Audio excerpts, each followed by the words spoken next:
अस्सलाम वालेकुम नाजरीन, आप देख रहे हैं INN चैनल। मैं हूं शेख अहमद अली। आज की ख़ास बात में हम देखेंगे कई अहम कौमी और बैनुल अक़वामी ख़बरें। हावड़ा से सिकंदराबाद जाने वाली फलकनुमा ट्रेन नंबर 12703 के 2 कोचेस में जुमे को उस ज़िले में आग लग गई। बरवक्त इक़दाम के नतीजे में एक बड़े हादसे को टाला जा सका, क्योंकि तमाम मुसाफिरीन को चौकस करते हुए ट्रेन से उतार लिया गया। यह हादसा पगड़ीपल्ली और बुमाईपल्ली के दरमियान उस वक्त पेश आया जब यह ट्रेन सिकंदराबाद आ रही थी। इत्तला मिलते ही ओहदेदारों ने फौरी कार्रवाई करते हुए ट्रेन को रुकवा दिया और मुसाफिरीन को मुतासिरा कोच से उतार लिया गया। इब्तिदा में 2 बोगियों में मामूली आग लगी थी, जिसने दूसरी 2 बोगियों को अपनी लपेट में ले लिया। आग को फैलने से रोकने के लिए रेलवे के ओहदेदारों ने गैर मुतासिरा कोचेस को अलहदा करने में कामयाबी हासिल कर ली। ताहम इसी मुकाम पर फायर इंजनों की अदम दस्तियाबी की वजह से आग पर काबू पाने में मुश्किलात पेश आ रही थी। बादअज़ां उस आग पर काबू पा लिया गया। ज़राए के मुताबिक हादसे की इत्तला मिलने के साथ ही general manager south central railway Arun Kumar Jain जाए हादसे पर पहुंच गए। इसी दौरान हावड़ा सिकंदराबाद ट्रेन में जुमे को आतिशज़दगी के वाक़े के बाद कई ट्रेन खिदमात मुतासिर हुई।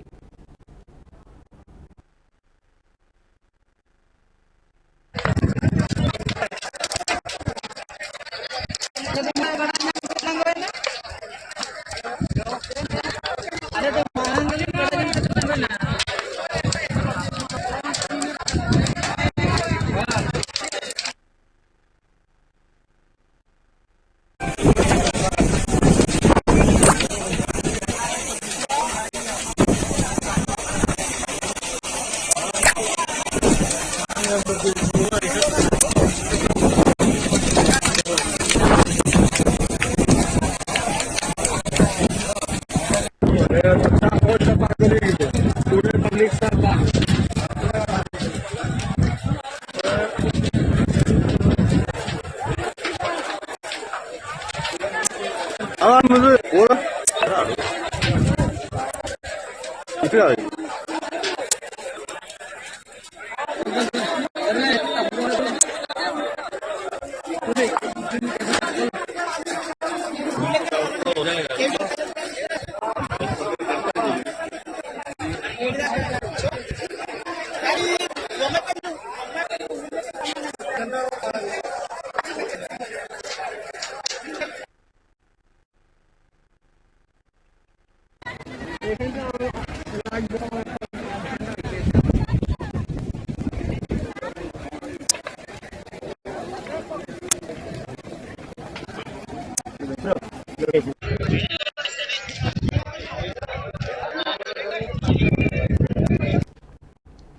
ओडिशा के बालासोर में पिछले महीने हुए ट्रिपल ट्रेन हादसे में सीबीआई ने जुमे के रोज 3 रेल मुलाजमीन को गिरफ्तार किया। इनमें senior section engineer Arun Kumar Mohanta, section engineer Mohammad Aamir Khan और टेक्नीशियन पप्पू कुमार शामिल हैं।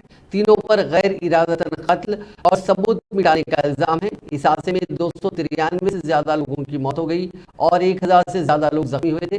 ज़राए का कहना है कि इन तीनों की लापरवाही की वजह से ही हादसा हुआ। ज़राए का यह भी दावा है कि तीनों मुलजिमीन जानते थे कि उनकी लापरवाही से बड़ा हादसा हो सकता है। इस हादसे की जांच कर रहे रेलवे सिक्योरिटी माफ कीजिएगा रेलवे सेफ्टी बोर्ड ने पिछले हफ्ते हादसे के लिए सिग्नलिंग डिपार्टमेंट के मुलाजिमीन की इंसानी भूल को जिम्मेदार ठहराया था। महाराष्ट्र के बुल्डाना में 1 जुलाई को पेश आए बस हादसे के दौरान उसका ड्राइवर शराब के नशे में था। हादसे की फॉरेंसिक जांच में ये बात सामने आई है। केमिकल एनालिसिस रिपोर्ट में सामने आया है कि ड्राइवर के खून में 0.30% अल्कोहल था। पुलिस ओहदेदारों के मुताबिक एक्सीडेंट के दौरान ड्राइवर के खून में अल्कोहल की मिकदार ज़्यादा रही होगी, क्योंकि उसका ब्लड सैंपल हादसे के 12-13 घंटे बाद दिया गया। इस हादसे में 25 लोगों की जलकर मौत हो गई थी। ड्राइवर और बस के क्लीनर समेत 8 लोग जान बचाने में कामयाब रहे थे। पुलिस ने ड्राइवर दानिश शेख को लापरवाही से ड्राइविंग करने के इल्जाम में गिरफ्तार कर लिया है। अमरावती के रीजनल ट्रांसपोर्ट ऑफिस ने बताया था कि बस सबसे पहले एक पोल से टकराई, इसके बाद ड्राइवर का बस पर कंट्रोल नहीं रहा। इसके बाद बस डिवाइडर से टकराकर पलट गई। इस दौरान ही बस के डीजल टैंक में आग लग गई। बस लेफ्ट साइड से सड़क पर गिरी थी, इसके चलते बस की गेट बंद हो गई और इमरजेंसी गेट भी खराब हो गया था। ऐसे में मुसाफिरीन को जल्दी बस से निकालने का मौका ही नहीं मिला। सिर्फ कुछ लोगों को ही कांच तोड़कर बाहर निकालने में कामयाबी मिली थी। गुजरात हाईकोर्ट ने जुमे के रोज मोदी सरनेम केस में राहुल गांधी की 2 साल की सजा पर रोक लगाने से इनकार कर दिया। हाईकोर्ट ने कहा कि इस केस के अलावा राहुल गांधी के खिलाफ कम से कम 10 केसेस पेंडिंग है। ऐसे में सूरत कोर्ट के फैसले में दखल देने की जरूरत नहीं है। कांग्रेस ने गुजरात हाईकोर्ट के फैसले के बाद कहा कि हम अब सुप्रीम कोर्ट जाएंगे। 23 मार्च 2023 को सूरत की सेशंस कोर्ट ने राहुल गांधी को 2 साल की सजा सुनाई थी। हालांकि इस फैसले के 27 मिनट बाद उन्हें जमानत मिल गई थी। इसके अगले दिन 24 मार्च को राहुल गांधी की पार्लियामेंट की रुकनियत चली गई थी। जस्टिस हेमंत प्रचक ने कहा कि राहुल गांधी के खिलाफ कम से कम 10 क्रिमिनल केसेस पेंडिंग है। इस केस के अलावा उनके खिलाफ कुछ और केसेस फाइल किए गए हैं। एक तो वीर सावरकर के पोते ने दायर किया था। किसी भी हाल में सजा पर रोक नहीं लगाना नाइंसाफी नहीं होगी। गुजरात हाईकोर्ट की तरफ से कांग्रेस के साबिक सदर राहुल गांधी के खिलाफ हत्या की इज्जत के मुकदमे में सजा पर रोक लगाने से इनकार करने के फौरन बाद पार्टी ने कहा कि वो अदालत के फैसले का एहतराम करती है और अब सुप्रीम कोर्ट में अपील करेगी। दरअसल party general secretary Priyanka Gandhi ने भी अपना रद्द-ए-अमल जाहिर किया। प्रियंका गांधी ने ट्विटर पर एक तवील मजमून लिखा जिसका आगाज यूं होता है कि समर सी यानी जंग बाकी है, जनगंगा अवामी गंगा को खुलकर लहराने दो। अपने ट्वीट के आखिर में उन्होंने लिखा कि सच की फतेह होगी, जीत अवाम की आवाज की होगी। ये मामला राहुल गांधी के मोदी कुनियत पर तबसरे से जुड़ा हुआ है। कांग्रेस लीडर ने मजीद कहा कि राहुल गांधी इस मुतकब्बिर ताकत के सामने सच्चाई और मफाद अम्मा की जंग लड़ रहे हैं। मुतकब्बिर हुकूमत चाहती है कि अवामी मफाद के सवाल ना उठाए जाएं। मुतकब्बिर ताकत चाहती है कि मुल्क के लोगों की जिंदगी बेहतर बनाने वाले सवाल ना उठे। ये ताकत चाहती है कि उनसे महंगाई पर सवाल ना पूछे जाएं, नौजवानों के रोजगार पर बात ना हो, किसानों की फलाह व बहबूद के सवाल ना पूछे जाएं, खवातीन के हुकूक की बात ना हो, मजदूरों की इज्जत का सवाल ना उठे। ये ताकत सच्चाई को दबाने के लिए हर मुमकिन कोशिश कर रही है। अवाम के मफादात से जुड़े सवाल से तवज्जो हटाने के लिए हर हरबा इस्तेमाल कर रही है।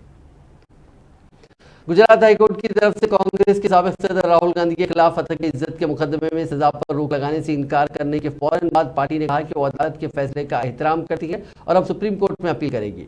ये मामला राहुल गांधी के मोदी कुनियत पर तबसरे से जुड़ा है। कांग्रेस के खजांची पवन बंसल ने पार्टी हेडक्वार्टर्स में मीडिया से गुफ्तगू के दौरान कहा कि हम अदालत का एहतराम करते हैं, लेकिन हम इस फैसले से इत्तेफाक नहीं करते क्योंकि हमारे मुताबिक ये गलत है। We've always respected the judiciary and held it in high esteem. But we believe that this decision is wrong, erroneous both in facts and in law. On facts particularly because when the trial judge took notice of a fact that there was, despite a warning by the Supreme Court or a caution by the Supreme Court to Rahul Gandhi not to use such words, he still done it, is quite contrary to the facts. The present matter, the occurrence of the present matter incident is much before the so-called warning or being cautioned by the Supreme Court, and therefore it's erroneous on facts also. The political fate is not decided really by the decisions of the court, that's decided by the people of the country, and the people of the country are solidly behind Rahul Gandhi. Rahul Gandhi is out there to represent the cause of the people, to take up the cause of the people everywhere. For the 5-month long Padyatra which he carried out, won him tremendous response and goodwill all over, and you could see in what large number of the people came in hordes to welcome him there, and all this entire strata of society which he met, how overwhelming it was. That's before the people, and therefore the decisions don't affect Rahul Gandhi's working as such. But Rahul Gandhi, I know, has always held the opposition also in high esteem, and as he said, hum is वज़ीर-ए-आज़म नरेंद्र मोदी ने कांग्रेस और opposition पार्टियों के इत्तेहाद की कोशिशों पर सख्त वार करते हुए कहा कि अगर वो सोचते हैं कि ऐसा करके वो मोदी को डरा पाएंगे तो उन्हें समझ लेना चाहिए कि जो डर जाए वो मोदी नहीं होता। छत्तीसगढ़ असेंबली के साल के आखिर में होने वाले आम इंतखाबात के लिए बीजेपी की विजय संकल्प रैली के जरिए मुहिम का आगाज करते हुए मोदी ने आज कहा कि जो लोग एक दूसरे को पानी पी पी कर कोसते थे वो एक साथ आने की कोशिश कर रहे हैं। वो सोचते हैं कि ऐसा करने से वो मोदी को डरा सकेंगे, हिला सकेंगे। तो मुल्क के बदउनवान लोग कान खोलकर सुन ले, अगर वो बदउनवानी की गारंटी है तो मोदी बदउनवानी पर कार्रवाई की गारंटी है।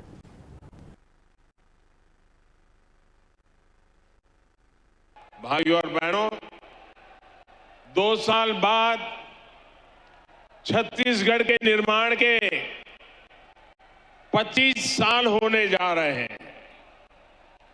छत्तीसगढ़ युवा ऊर्जा से भरा हुआ है और कहते भी हैं छत्तीसगढ़िया सबले बढ़िया। साथियों, अगले 25 साल छत्तीसगढ़ के विकास के लिए बहुत ही अहम है, लेकिन छत्तीसगढ़ के विकास के सामने एक बहुत बड़ा पंजा दीवार बन के खड़ा हो गया है। ये कांग्रेस का पंजा है। ये पंजा आपसे आपका हक छीन रहा है। कांग्रेस पंजे ने ठान लिया है कि वो छत्तीसगढ़ को लूट लूट करके बर्बाद कर देगा। साथियों, गंगा जी की झूठी कसम खाने का पाप कांग्रेस ही कर सकती है। याद कीजिए, गंगा जी को साक्षी मानकर इन्होंने एक घोषणा पत्र जारी किया था। दावा किया था कि 10 दिन के भीतर ये कर देंगे, वो कर देंगे। तब कांग्रेस ने बड़ी बड़ी बातें की थी, लेकिन आज उस घोषणा पत्र की याद दिलाते ही कांग्रेस की याददाश्त ही चली जाती है। साथियों, कांग्रेस के झूठ, इनके फरेब की पोल खोलने के लिए इनके एक वादे की वज़ीर-ए-आज़म नरेंद्र मोदी जुमे के रोज गोरखपुर दौरे पर पहुंचे। गीता प्रेस के शताब्दी सेंटेनरी सेलिब्रेशंस के अख्तितामी तकरीब में शामिल होने के बाद गोरखपुर जंक्शन से पीएम मोदी ने वंदे भारत ट्रेन को हरी झंडी दिखाई। ये ट्रेन अयोध्या होते हुए लखनऊ तक चलेगी। वंदे भारत ट्रेन को रवाना करने के दौरान सीएम योगी भी साथ रहे। वंदे भारत ट्रेन की सौगात मिलने से रेल मुसाफिरीन में काफ़ी खुशी देखी गई। इससे पहले गीता प्रेस के प्रोग्राम में पीएम ने कहा कि गीता प्रेस दुनिया का एक ऐसा इकलौता प्रिंटिंग प्रेस है जो सिर्फ इंस्टीट्यूशन नहीं बल्कि काफ़ी इसकी खिदमत है। उन्होंने कहा कि इंसानी ह्यूमन वैल्यूज़ को बचाने के लिए गीता प्रेस जैसे तंजीमें जन्म लेती हैं। वीडियो कॉन्फ्रेंसिंग के माध्यम से हमसे जुड़ी है, उसे हरी झंडी दिखाकर रवाना करें।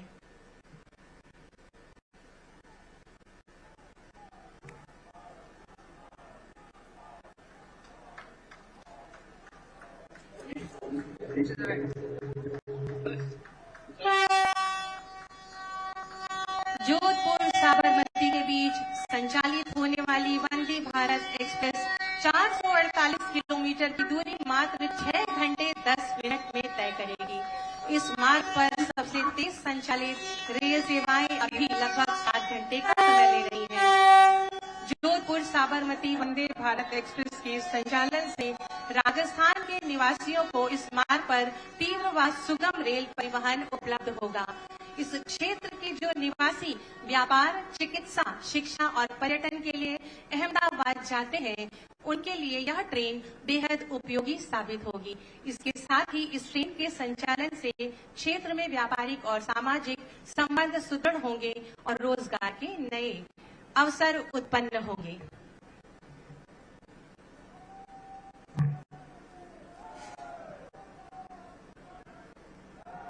बहुत बहुत धन्यवाद, आभार माननीय।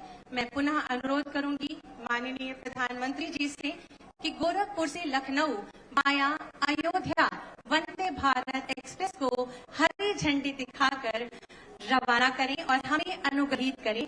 और सभी गणमान्यों से निवेदन है कि करतल ध्वनि के माध्यम से कभी निष्फल नहीं होती। उनके संकल्प कभी शून्य नहीं होते। इन्हीं संकल्प का परिणाम है आज हमारा भारत सफलता के नित्य नए आयाम स्थापित कर रहा है। मैंने लाल किले से कहा था और आपको याद होगा मैंने लाल किले से कहा था कि ये समय गुलामी की मानसिकता से मुक्त होकर अपनी विरासत पर गर्व करने का समय है। और इसलिए शुरुआत में भी मैंने कहा आज देश विकास और विरासत दोनों को साथ लेकर चल रहा है। आज एक और भारत डिजिटल टेक्नोलॉजी में नए रिकॉर्ड बना रहा है, तो साथ ही सदियों बाद काशी में विश्वनाथ धाम का दिव्य स्वरूप भी देश के सामने प्रकट हुआ है। आज हम वर्ल्ड क्लास इंफ्रास्ट्रक्चर बना रहे हैं, तो साथ ही केदारनाथ और महाकाल महालोक जैसे तीर्थों की भव्यता के साक्षी भी बन रहे हैं। सदियों बाद अयोध्या में भव्य राम मंदिर का सपना, हमारा सपना पूरा होने जा रहा है। हम आजादी के 75 साल बाद भी अपनी नौसेना के झंडे पर गुलामी के प्रतीक चिन्ह को ढो रहे थे। हम राजधानी दिल्ली में अमेरिका ने जुमेरात को मणिपुर में जारी तशद्दुद पर तशवीश जाहिर की है। भारत में अमेरिकी एम्बेसडर एरिक गारसेटी ने कहा कि अगर भारत मदद मांगता है तो हम उसके लिए तैयार हैं। उन्होंने कहा कि हम जानते हैं कि ये हिंदुस्तान का अंदरूनी मसला है, हम जल्द से जल्द अमन की उम्मीद करते हैं। वहाँ के हालात पर हमें कई तशवीश है, हमें लोगों की तशवीश है। दरअसल कोलकाता में एक प्रोग्राम के दौरान एक रिपोर्टर ने उनसे मणिपुर पर सवाल पूछा। इसके जवाब में गारसेटी ने ये बातें कही। उन्होंने ये भी कहा कि मणिपुर के बच्चों और वहाँ मर रहे लोगों पर तशवीश जाहिर करने के लिए किसी का हिंदुस्तानी होना ही जरूरी नहीं है। For that peace, that it may come quickly, because we can bring more collaboration, more projects, more investment, if that peace is in place. The second piece that you mentioned is, democracies are difficult, right? All of us, we come from a place of a lot of humility in the United States. Protecting minority rights is not easy to do in the United States. Democracies are both about majority rule and all voices being protected. And so those are our values. We talk about them, or we talk about them in an unabashed way, and we believe them deeply in our core. They're reflected in the documents of our country as they're reflected in the documents of yours as well. And, democracy is not something, as our Vice President talked about at the state luncheon, that is just about establishing democracy. It's about maintaining a democracy always. And so that's something we struggle to do in the United States. And I know that there's people who have, since the founding of the independent state of India, Republic of India, do the same. And we won't avoid those conversations in private contexts, but we'll also not wag our finger. I think there's an unconscious paternalism that for too long has defined relations. Hindustan ने United nation security council में एक बार फिर पाकिस्तान को लताड़ा। 4 जुम्मे को Britain में हुई UNSC की एक मीटिंग में पाकिस्तान ने फिर जम्मू कश्मीर का मुद्दा उठाया। इस पर यूएन में हिंदुस्तान के मिशन काउंसलर आशीष शर्मा ने कहा कि लद्दाख और जम्मू कश्मीर हमेशा से हिंदुस्तान का अटूट हिस्सा रहा और रहेगा। इस पर पाकिस्तान क्या सोचता है या क्या चाहता है, इससे कोई फर्क नहीं पड़ता।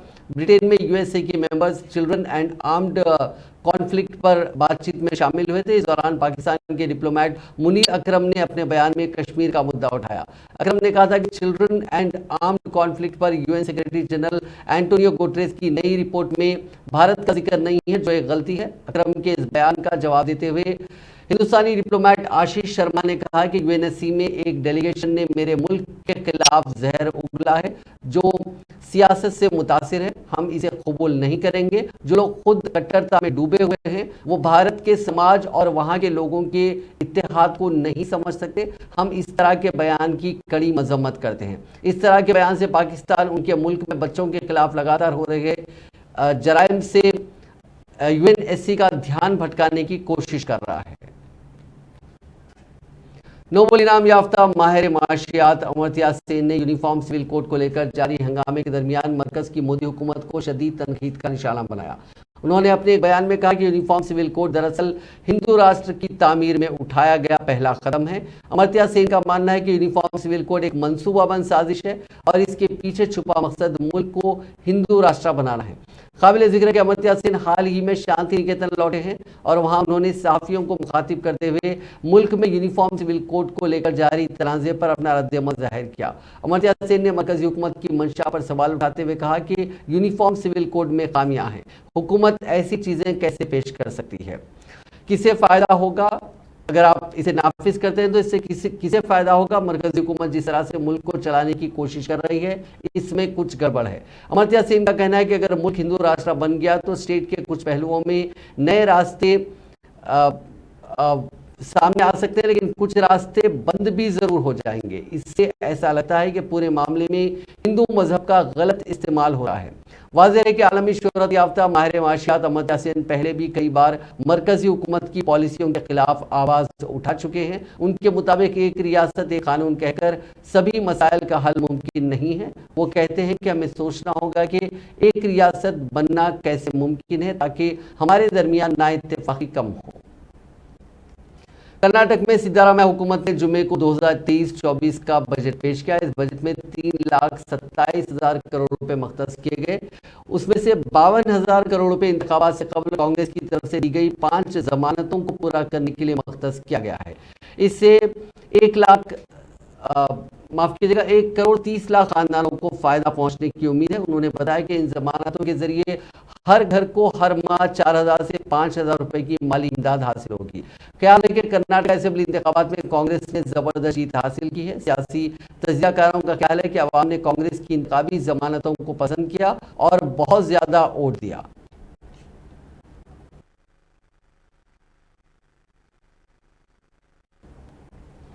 त्रिपुरा असेंबली में जुमे के रोज जबरदस्त हंगामे का माहौल देखने को मिला। असेंबली इजलास के पहले ही दिन ऐवान में बरसर इख्तिदार बीजेपी और हिज़्ब मुखालिफ टिपरा मोथा पार्टी के अरकान असेंबली में जोरदार बहस हुई और हालात ऐसे पैदा हो गए कि धक्का मुक्की होने लगी।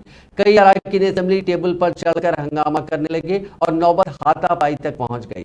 इस हंगामे को देखते हुए असेंबली स्पीकर विश्वबंधु सेन ने अपोजिशन पार्टियों के 5 अरकान असेंबली को मुअत्तल कर दिया।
तमिलनाडु में कोयम्बतूर रेंज के डीआईजी सी विजय कुमार ने खुदकुशी कर ली। उन्होंने सर्विस रिवॉल्वर से खुद को गोली मार ली। पुलिस के मुताबिक डीआईजी विजय कुमार ने सुबह लगभग 6:15 बजे शहर के रेड फील्ड्स में बने घर में जान दे दी। उन्होंने कदम क्यों उठाया इसकी वजूहात का पता लगाया जा रहा है।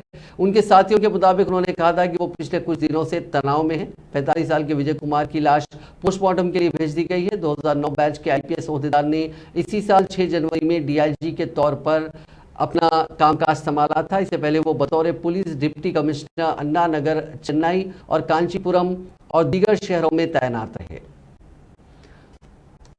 मशहूर सिंगर नेहा सिंह राठौर की मुश्किलें फिर बढ़ गई हैं। मध्य प्रदेश के पेशाब कांड पर डाले गए एक पोस्ट को लेकर नेहा सिंह के खिलाफ भोपाल में एफआईआर दर्ज हुई है। इस सिंगर पर आरएसएस को बदनाम करने का इल्जाम है। नेहा सिंह के ऑफिशियल ट्विटर हैंडल से एक फोटो पोस्ट की गई जिसमें कार्टून के जरिए एक शख्स को एक बैठे हुए शख्स पर पेशाब करते हुए दिखाया गया। पेशाब करने वाले शख्स का ड्रेस आरएसएस का ड्रेस जैसा है। इस पर एतराज जताते हुए भोपाल के हबीबगंज पुलिस स्टेशन में उनके खिलाफ एफआईआर दर्ज कराई गई। शिकायत के मुताबिक उनकी पोस्ट में सीधी के वाकये के मुलजिम को आरएसएस की यूनिफॉर्म पहना बताया गया। ये शिकायत बीजेपी के एससी मोर्चा के मीडिया इंचार्ज सूरज खरे ने की है।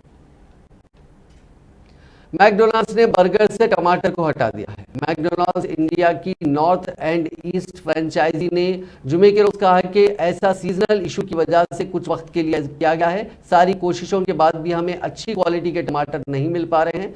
फ्रेंचाइजी ने कहा कि हम इसका हल खोज रहे हैं और जल्द ही इसे हम हमारे आइटम्स में शामिल करेंगे। उधर भारी बारिश की वजह से मुल्क में टमाटर की कीमत 250 रुपए तक पहुंच गई है। फसल खराब होने से क्वालिटी पर बहुत बुरा असर पड़ा है।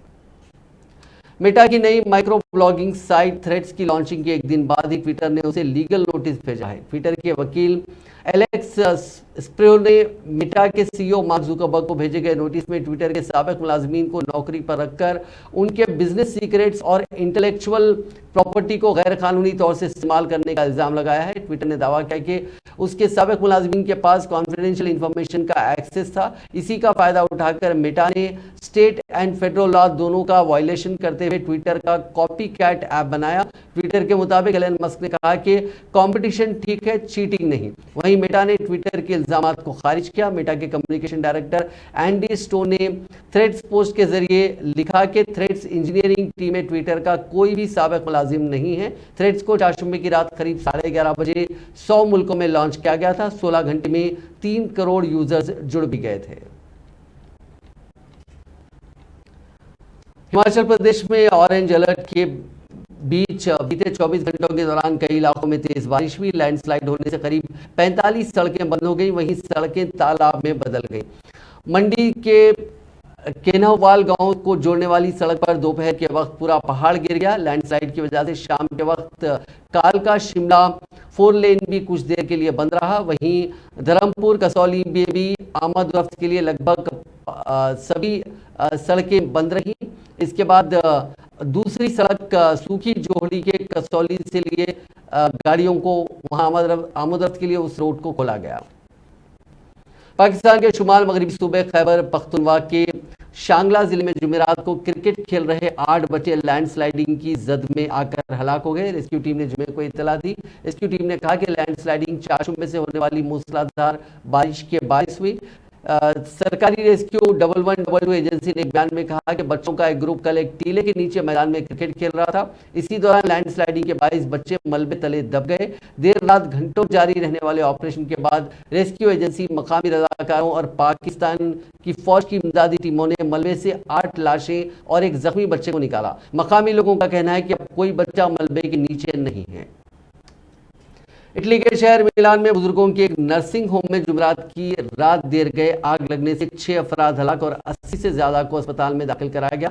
मकामी मीडिया ने जुमे को ये इतला दी।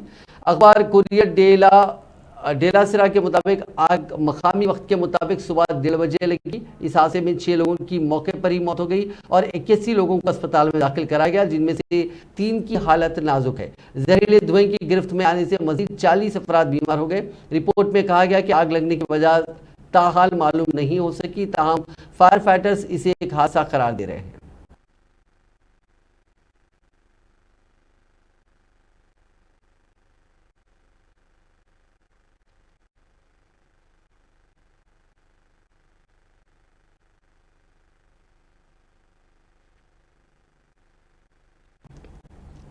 स्कॉटलैंड टीम का आलमी कप में टूर्नामेंट खेलने का ख्वाब आज उस वक्त चकनाचूर हो गया जब नीदरलैंड्स के खिलाफ वो 4 विकेट से हार गई।